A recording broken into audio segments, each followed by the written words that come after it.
G'day everyone, welcome back to In My Shed. I'm BC and it's not recording. Bugger.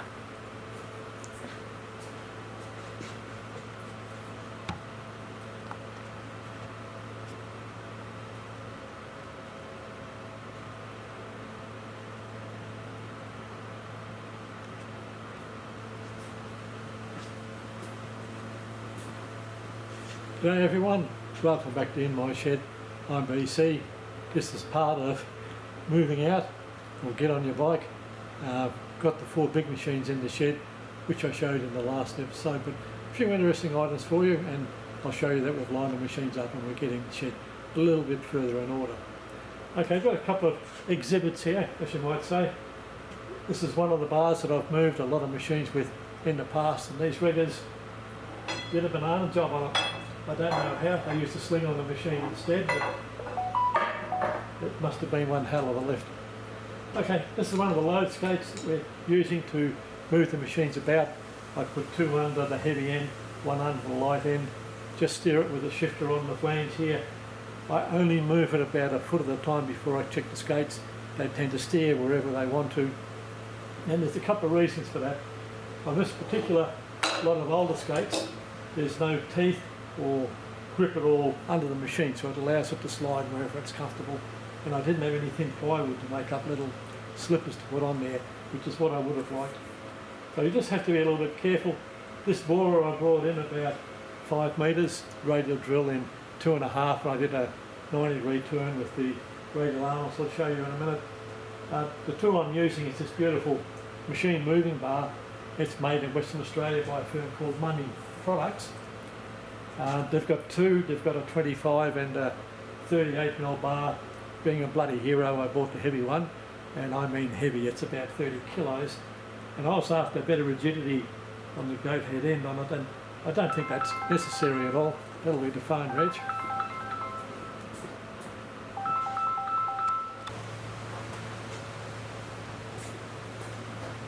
G'day, back again. Phone calls come when they don't want them to. Yeah, it's a goat head bar, or I think the Yanks call it a Johnson bar. Got a kick on the end.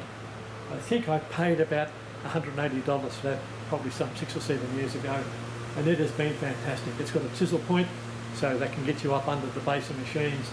It's got enormous leverage. I'm only a skinny old bugger of 75 kilos, and I can lift a 1-ton machine, no problems at all. It's just after picking it up 50 times, you are absolutely buggered. So I'll get behind the camera, zoom in, show you what's under the load skate, the end of the Probar, and then we'll have a look at the machines all lined up. Back in a sec.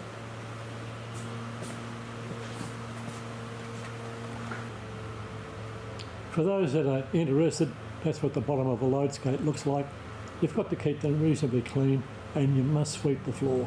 If you don't do that, you just don't have any trouble. They jam up very, very easy because the individual loading on the rollers is very, very high. I got a pair for about $180 off Fleabay. I borrowed a couple off Graham, and even though they look identical, Graham's load skates are about 5mm higher, and you've got to use that as the individual skate, not one of the pair at the end of the machine. So move you across to the end of the bar.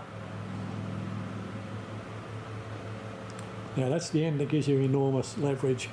And also when you're moving the machine along the floor, I put the pointy bit underneath the machine toe first. So you get about 25 to 50mm depending on how hard you shove each time you move the bar, and it makes it a simple job moving the machines. Okay, we'll go up to the other end of the shed now and give you a look at how the machines are lined up. We'll do a bit of a pan here actually first. Okay, the machines are lined up left to right,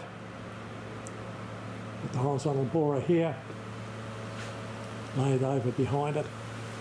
And last time you saw the radial arm drill was up near the entry door and at about 45 degrees. So it's been lined up parallel but behind the borer, and the milling machine is over the back. We'll go up the front and have a look from there. Okay, back again. I didn't show the rigging of moving the machines in, or me moving around, for a couple of reasons. One, I don't want to have a tripod underneath the machines or around it when the guys are rigging. And you've seen lots of things lifted before, so no new info. And yesterday when I was moving the machines, I was moving on my own. I didn't want to be distracted. It's a big job. But there's the lathe. I think the mill will be moved about 1.5 meters to the right without any detriment, and I'll put another machine tool shape or power hacksaw near the door. And here's a radial drill, much better to move once the arm is down. Changes the centre of gravity substantially, and I've got these up on dunnage so that I can get the little steel plates underneath them for the jacking screws and get everything organised. So that's a bit of a look at what we're doing in my new shed. It'll be an ongoing saga. I hope to be making a few sparks with the grinders within about 1.5 weeks. So please like and subscribe, and I'll see you in the next episode.